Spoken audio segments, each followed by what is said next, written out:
News room जी news का इस वक्त बहुत एक्टिव है। लगातार हम आपके लिए रिसर्च कर रहे हैं, लगातार आपको ताज़ा खबरें और ताज़ा वहाँ से जानकारियाँ और तस्वीरें आपको दिखा रहे हैं घटनास्थल से। रोहित सरदाना मेरे सहयोगी इस वक्त न्यूज़ रूम से मौजूद हैं और रोहित भी आपको बताएंगे कि इस दौरान उनके पास और नई जानकारियां इस हमले को लेकर क्या आई हैं। कुछ ट्वीट्स हैं, जैसा आप जिक्र कर रहे थे सुधीर, कि इस देश के कथित बुद्धिजीवी, पत्रकार, नेता वो इस समय जुट गए हैं पूरी तरह से इस पर पर्दादारी करने में और राजनीति की शुरुआत हो चुकी है। सब केवल निशानेबाजी कर रहे हैं और उस निशानेबाजी में ये तय करने की कोशिश है कि वो जिस पर निशाना साध रहे हैं तीर वहां जाके लग जाए। ये अलग बात है कि उसमें वो सहारा इस बात का ले रहे हैं कि जो 7 यात्री मर गए उनकी मौत का शोक उन्हें भी है। लेकिन आप एक चीज़ देखिए कि सावन का पहला सोमवार है, ये 80% हिंदू आबादी वाला देश है, 80% से ज़्यादा। उसके बावजूद अमरनाथ यात्रा फौज के दायरे में होती है जी। ये हरकत धर्म के नाम पर हुई है, लेकिन इसे कोई लिंचिंग मान के नॉट इन माय नेम कह के खड़ा नहीं होगा। इसको भी लिंचिंग के दायरे में क्यों नहीं लाया जाएगा? आए दिन धर्म के नाम पर उन्माद फैलाने के मैसेजेस पोस्ट कर रहे हैं और उसके बावजूद हम ये बताने की कोशिश करते हैं कि नहीं, ये कुछ भटके हुए नौजवान हैं, ये हमारे ही देश के लड़के हैं। हम ये मानने को तैयार क्यों नहीं होते कि ये आतंकवादी हैं, इनका कोई धर्म नहीं है, ये केवल और केवल वही करना चाहते हैं जो ISIS दुनिया के बाकी हिस्सों में कर रहा है और इस्लाम के नाम पे कर रहा है, वही ये कश्मीर के अंदर भी करते रहना चाहते हैं। उमर अब्दुल्ला ने लिखा है कि these terrorist are the enemies of Kashmir and Kashmiriyat. उन्होंने लिखा है every right thinking Kashmiri must today condemn the killing of the Amarnath yatris and say this is not in my name. आप समझ सकते हैं, इसके साथ भी वो अपने हैशटैग ट्रेंड को सपोर्ट करना चाहते हैं। ममता बनर्जी ने लिखा strongly condemn the attack on Amarnath yatris and police, terrorism unacceptable anywhere in the world. Randeep Surjewala जो कांग्रेस के मीडिया प्रभारी हैं, उन्होंने लिखा अमरनाथ यात्रियों पर आतंकी हमले में 7 यात्रियों की हत्या की दुखद खबर पर गहरा शोक और संवेदना, लेकिन सुरक्षा में कहां चूक, आतंक को मुंहतोड़ जवाब दें। डॉक्टर जितेंद्र सिंह लिख रहे हैं an assault on composite culture of Kashmir and indeed on India's traditionally resilient civilisation, are apologists listening. अब सबसे बड़ी बात यह है कि इस पूरी परिस्थिति के बाद कल सुबह जब आप अखबार पढ़ेंगे सुधीर, तो अमरनाथ यात्रा की पहली हेडलाइन होगी और दूसरी हेडलाइन होगी कि इस देश में पहला हिंदू आतंकवादी पकड़ लिया गया, जिसका नाम संदीप शर्मा था। यह वो देश है जिसके बुद्धिजीवी, जिसके पत्रकार, जिसकी मीडिया पिछले 2 दशक से आतंकवाद का सामना करते हुए भी आतंकवाद का धर्म डिफाइन नहीं कर पाई थी, लेकिन आज उसे आतंकवाद का धर्म पता चल गया। तो जब तक इस डबल स्टैंडर्ड से छुटकारा नहीं मिलेगा, मुझे लगता है आतंकवाद का सामना नहीं हो सकता। आपने खुद डिप्टी CM निर्मल सिंह से बात की, जैसे ही आपने उनसे एक टेढ़ा सवाल पूछा, शायद या तो उनको सुनाई देना बंद हो गया या उनकी आवाज़ आनी बंद हो गई, क्योंकि वो जानते हैं वो उप मुख्यमंत्री हैं।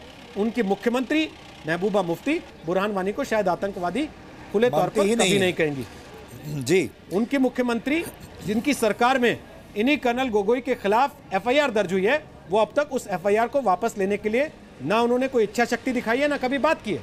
तो आप समझ सकते हैं कि कैसे वहां पर फौज आतंक का सामना कर रही है, किस परिस्थिति में उस सरकार के रहते हुए सुरक्षा बल 99 आतंकवादियों को मार पाए हैं और किन हालात में आज सारे सुरक्षा इंतजामों के बावजूद आतंकवादी कामयाब हो गए कि वो अमरनाथ यात्रियों को मौत के घाट उतार गए। जी रोहित, तो बहुत बहुत दुख की बात है और हम बार बार आज इस मुद्दे को उठा रहे हैं कि सब कुछ हमें पता था, हम जानते थे। पिछले हफ्ते 10 दिन से लगातार हमें संकेत मिल रहे थे, हमें इंटेलिजेंस इनपुट्स मिल रहे थे, लेकिन उसके बावजूद इस देश में एक वर्ग ऐसा है जो कि #NotInMyName चलाता है। आज #NotInMyName वाले तमाम लोग अपने घरों में घुसकर बैठे हुए हैं, चुपचाप टेलीविज़न देख रहे हैं और सोशल मीडिया पर ट्वीट कर रहे हैं, बड़ी बड़ी बातें कर रहे हैं और कह रहे हैं कि इसको सांप्रदायिक एंगल मत दीजिए और सिर्फ कड़ी निंदा करके छुट्टी पा रहे हैं। लेकिन बड़ी बात यह है, ये देश के लिए, भारत जैसे देश के लिए बहुत दुख का विषय है, क्योंकि हम इजराइल जाते हैं, इजराइल से बात करते हैं, हम G20 में जाते हैं, वहाँ आतंकवाद के खिलाफ बड़ा मोर्चा बनाने की बात करते हैं, इजराइल के साथ आतंकवाद का मुकाबला करने की बात करते हैं, दुनिया भर में उससे पहले अमेरिका जाते हैं, कहते हैं कि आतंकवाद की कमर तोड़ देंगे और उसके बाद कुछ ही दिन के बाद हमारे ही देश में, हमारे ही ऊपर, अमरनाथ यात्रियों के ऊपर आतंकवादी हमला हो जाता है और हम एक बार फिर से कड़ी निंदा के रास्ते पर चल पड़ते हैं।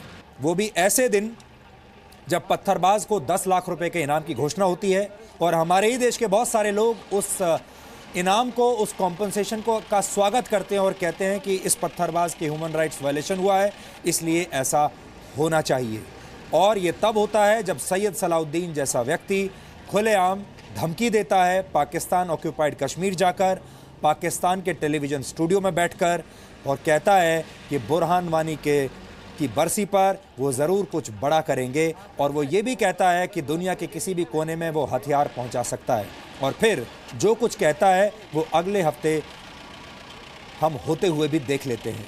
ये भारत के लिए एक बहुत बड़ा दुर्भाग्य है। और जब हम बात करते हैं इजराइल से सीख लेने की, तो एक बड़ा सवाल मन में ये आता है कि क्या इजराइल में ऐसा संभव होता, क्या इजराइल जैसे देशों में ऐसा होता है, और हम आतंकवाद को लेकर ज़ीरो टॉलरेंस पॉलिसी कब अपनाएंगे जैसा कि बाकी देशों ने किया है।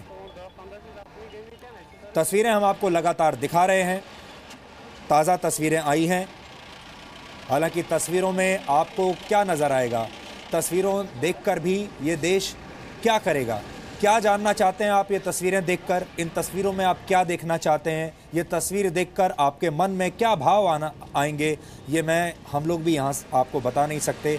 इन तस्वीरों में क्या है? अस्पतालों से तस्वीर आ रही हैं, कैसे भारत के नागरिक मारे जा रहे हैं, कैसे भारत के नागरिक घायल हो रहे हैं। तस्वीरें आपको घटना स्थल से मिल रही हैं, कैसे वहाँ पर हमारा security apparatus, intelligence inputs, intelligence system fail हो गया है। ये तस्वीरें देखकर भी आज हमारे दर्शक क्या करेंगे? रोहित, ये तस्वीरें बार बार, हालांकि न्यूज़ चैनल्स बार बार ये बोलते हैं कि लेटेस्ट तस्वीरें दिखा रहे हैं, लेटेस्ट जानकारियां दिखा रहे हैं, लेकिन ये जानकारी इतनी दुखद है और ये जानकारी इतना दुख दे रही है, ये तस्वीरें इतना दुख दे रही है कि दर्शक भी इन तस्वीरों को और जानकारियों को लेकर क्या करेंगे? देखिए, उसके बावजूद ये तस्वीरें दिखाना ज़रूरी है। उस सिस्टम की नींद तोड़ने के लिए सुधीर, कम से कम जिसके ऊपर जिम्मेदारी है कि वो इस आतंकवाद का सफाया करे, उन राजनेताओं को शर्मिंदा करने के लिए जो अपनी राजनीतिक रोटियां सेकने के लिए सीट के लिए हुए विवाद को बीफ का झगड़ा बना देते हैं, देश भर में नॉट इन माय नेम जैसे कैंपेन चलाते हैं, ये बताते हैं कि एक तबके के लिए ये देश अब रहने लायक नहीं रहा। अब क्या वो लोग ये कहेंगे कि हाँ, दूसरे तबके के लिए भी ये देश रहने लायक नहीं रहा, जहां पर बहुसंख्यक आबादी फौज के सुरक्षा घेरे में होने के बावजूद इस्लामिक टेररिज्म का शिकार हो जाती है? क्या अब उनके लिए भी नॉट इन माय नेम जैसे कैंपेन चलाए जाएंगे? ये एक बड़ा सवाल है। और उन सब लोगों को शर्मिंदा करने के लिए सुधीर, ये तस्वीरें हमारे लिए दिखाना बहुत ज़रूरी हो जाता है।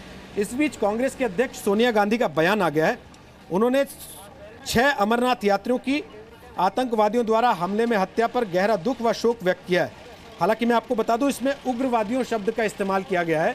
ये देखने की बात होगी कि ट्रांसलेटर की गलती है या उन्होंने उग्रवादी ही शब्द का इस्तेमाल किया है।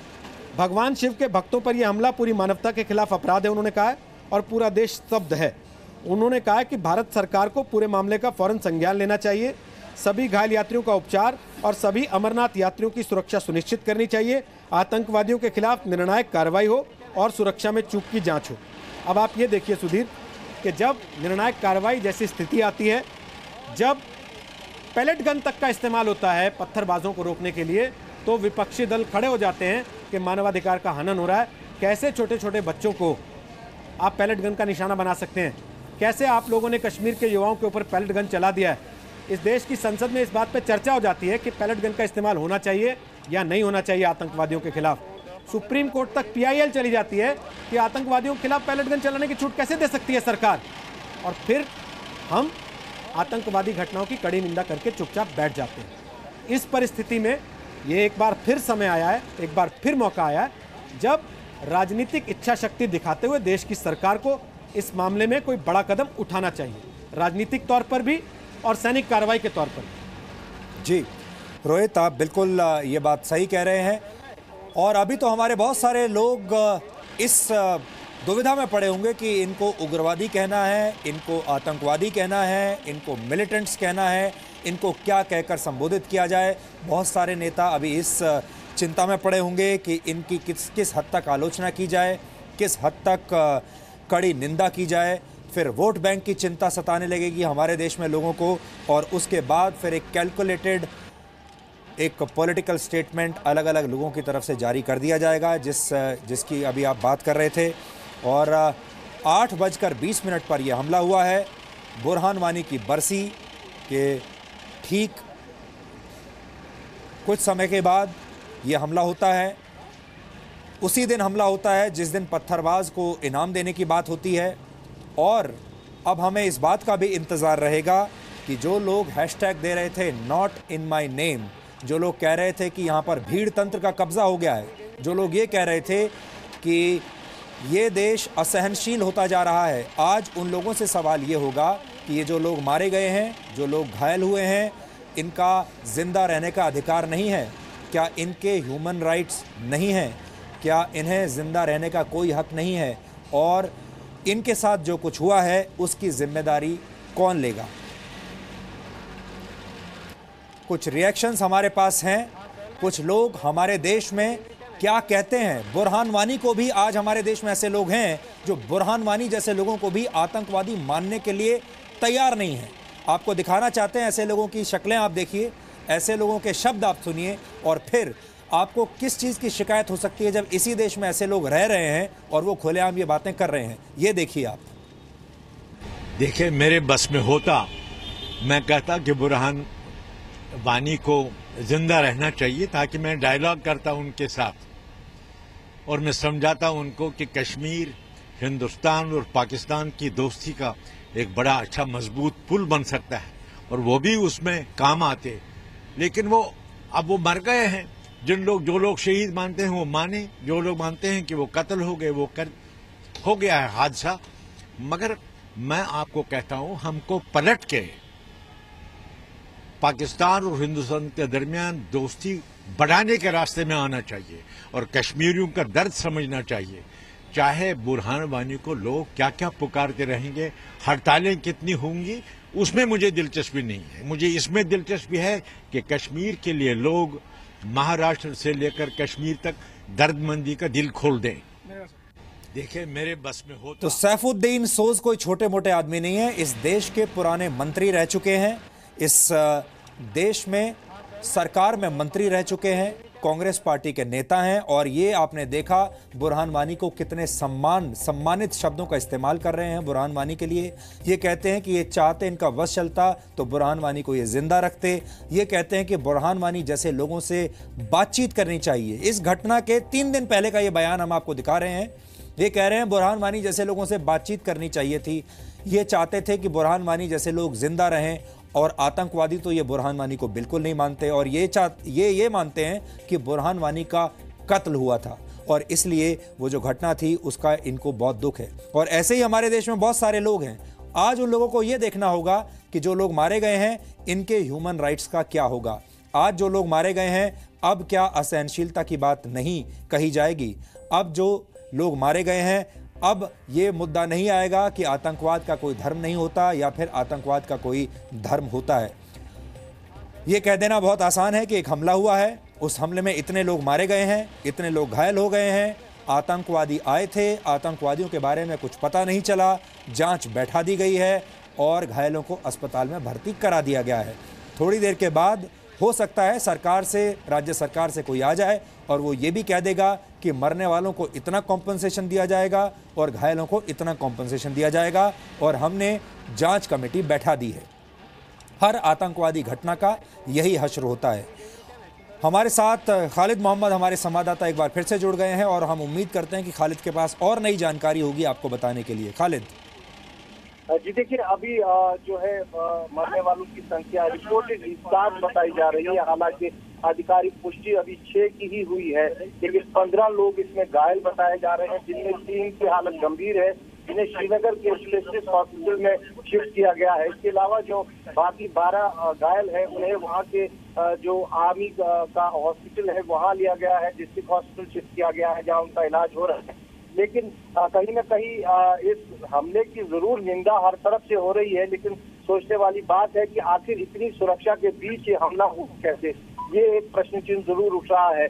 और बाकायदा इसके इनपुट से जम्मू कश्मीर पुलिस ने जो आईजीपी रैंक में सर्कुलेट किया था एक सर्कुलर, उसकी कॉपी जो है कंसर्न एसपी को गई थी, डीआईजी गई थी। इसके अलावा जो सेना के अधिकारी हैं उनको गई थी, BSF के जितने भी सिक्योरिटीज एजेंसीज है उनको सबको गई थी। लेकिन उसके बावजूद हमें हमेशा ये बताया गया कि एक एडिक्वेट सिक्योरिटी जो है वो लगा दी गई है, फुल टू सिक्योरिटी है। करीबन 1 लाख के करीब जवान, मैं आपको बता दूं, दोनों तरफ के इस रूट जम्मू से लेकर श्रीनगर तक जो है उसको तैनात किया गया था। लेकिन इसके बावजूद ये हमला होता है और जिसमें ऐसा हमला होता है जिसमें घातक हमला जिसको हम कहें, जिसमें 7 लोगों की जान चली जाती है, करीबन 15 घायल होते हैं और बाकी जो यात्री हैं वो इतने सहमे हुए हैं कि उन्हें संभलने का अभी भी उनसे बहुत मुश्किल हो रहा है। हालांकि उन्हें सुरक्षित जगह पर लिया गया है जहां से उन्हें कल रवाना किया जाएगा अपने घरों के लिए। ये हमला निसंदेही अब जो है एक बहुत बड़ा हमला माना जाएगा, क्योंकि काफी वर्षों के बाद अमरनाथ यात्रा को निशाना बनाया गया है।